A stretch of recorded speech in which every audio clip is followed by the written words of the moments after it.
it's really great to have Henry do the solo flute piece. We're, bringing all of his history to tonight and to Harvestworks. We were, I don't want to say we were blessed, but we may have been blessed. Okay. So, I'm here to thank you for this wonderful event. And it's great to see you all here to celebrate my tenure at Harvestworks. It's really a special night for me, and I want you all to grab me, give me an update on what you're doing. It would be fantastic. And it's been an amazing adventure. Thank you, Zev, and all of the Harvestworks Sustaining Circle for the members for their continuing support. And especially a heartfelt thanks to my family for understanding that a job within the arts is more than just a job. It's a way of life. And even better, it's a fantastic life of ideas. That was directly from David Lynch. And that is really what I've experienced at Harvestworks. I'll go back a little bit in my history. As an artist in Lower Manhattan in the late 70s and early 80s, there was a tremendous lack of money, affordable space, and materials. It was hard to make a living wage. Following an internship, somehow I found Harvestworks. Following an internship at Harvestworks, I climbed the very short ladder to program coordinator, and then in 1987 to the executive director position. With my relationship to Harvestworks, I could maintain close connections to the arts community, raise funds, and craft programs supporting experimental artworks that use sound and visual technology. To me, finding the public access synthesizer studio, which was a Harvestworks program at that time, was like finding gold. Jerry Lindahl, the director, stocked plain white cassette tapes that cried out for artistic intervention. Analog synthesizers were accessible to me for $5 an hour, and you could press a button to record the sounds on a cassette recorder. Coming from a visual arts background, the new language of audio was intriguing and the sounds were awesome.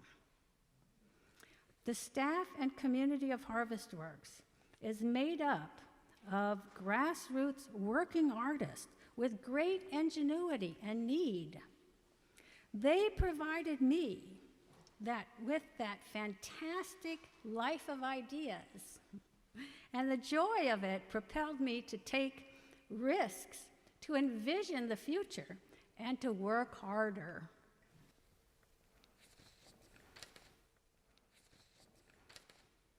When I arrived, sound art was already in development, of course, with John Cage, Marian Amiche, and David Tudor.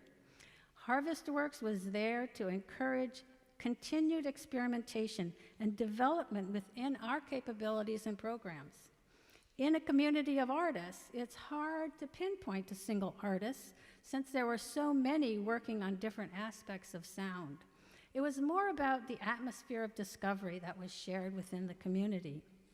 It was also important to me that our activities supported risk and that artistic risk, and that we were an artist-run space. Our community was working in uncharted and untested territory and needed a space like Harvestworks to explore the transition between analog to digital technology with art-making tools. It's interesting because our archive, through our archive, the artistic thought processes behind this evolution is documented through text, project applications, audio and video, hardware and software, and final projects. As a production and research center, where the artists work closely with their engineers in the residency program, we had to host symposiums, exhibitions, and performances to see what they were up to. In 2004, for example, we presented Mixing It Up, a symposium about responsive environments and new technologies in contemporary sound and visual art, where our Luc Dubois and other panelists explained their use of algorithms and how they shaped the data to make their compositions. In 2006, the Who's in Control Symposium featured Toni Dove with Sally, her text and image-based character that was programmed with a custom design database and could function as the moderator for the event. In 2013, the Harvestworks Creativity plus Technology equals Enterprise supported violinist Mari Kimura in the design and prototyping of the Mujic motion sensor. The CTE program was designed to create a bridge between new technological tools and products being created by artists at Harvestworks and a new tech marketplace looking for novel links to digital media, video, and music. To conclude, I see Harvestworks as continuing in their spirit of experimentation, accessibility, sharing and discovery, and research into the future. There is a technological sea change going on right now, but the values of the organization are deeply committed to individual expression.